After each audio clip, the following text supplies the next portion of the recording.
क्या गाजा की खून से भीगी जमीन पर अब शांति लौटने वाली है, या फिर यह संघर्ष और भी ज्यादा भयानक होने वाला है? क्या हमास और इजराइल के बीच आखिरकार कोई ऐसा समझौता हो सकता है जिसमें बंदियों की रिहाई और युद्ध विराम दोनों शामिल हों, या फिर यह सब सिर्फ एक और राजनीतिक चाल है? गाजा में जारी खूनी संघर्ष के बीच बुधवार को हमास ने ऐसा बयान दिया जिसने पूरे दुनिया में हलचल मचा दी। हमास ने संकेत दिया कि वह एक व्यापक समझौते के लिए तैयार है जिसमें सभी इस्राएली बंधकों की रिहाई शामिल होगी, लेकिन इसके बदले में हमास ने शर्त रखी: फिलिस्तीनी कैदियों की रिहाई, युद्ध विराम और गाजा के पुनर्निर्माण की शुरुआत।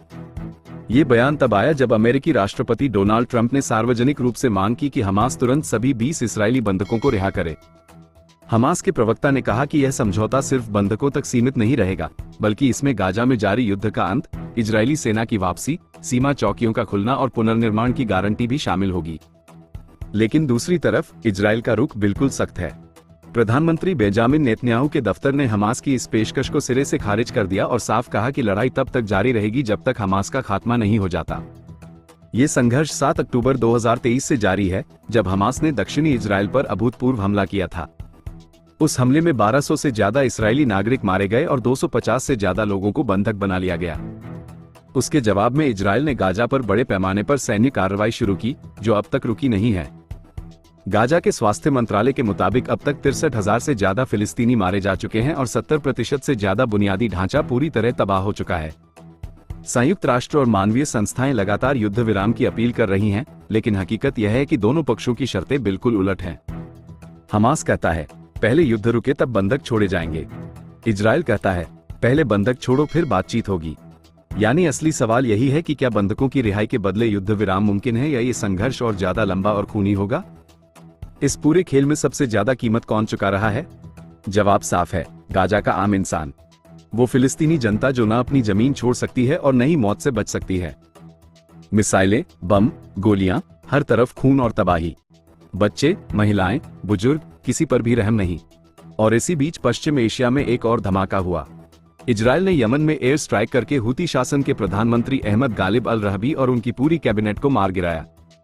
कई मंत्री और हुती कमांडर भी इस हमले में मारे गए। नतीजा ये हुआ कि हुती बौखला गए और इजराइल से खून का बदला लेने की धमकी दे डाली। हुती विद्रोहियों ने लाल सागर से इजराइल समर्थक एक जहाज को उड़ा दिया और मिसाइलों की बौछार शुरू कर दी। इजराइल के मध्य इलाके में 1 सितंबर को अचानक सायरन बज उठे जब यमन से दागी गई लंबी दूरी की मिसाइल को इजराइल के एयर डिफेंस ने रोक दिया। इसके बाद हुतियों ने दावा किया कि उन्होंने कई बैलिस्टिक मिसाइलों और ड्रोन का इस्तेमाल कर इजरायली ठिकानों पर हमले किए। बेन गुरियन एयरपोर्ट, अशडोद बंदरगाह और इजराइल के सैन्य मुख्यालय तक को निशाना बनाने का दावा किया गया। संयुक्त राष्ट्र ने भी बताया कि हुतियों ने अपने देश में यूएन के दफ्तरों पर छापा मारा और 19 कर्मचारियों को हिरासत में ले लिया। इनमें से 18 यमनी और एक अंतर्राष्ट्रीय कर्मचारी शामिल था।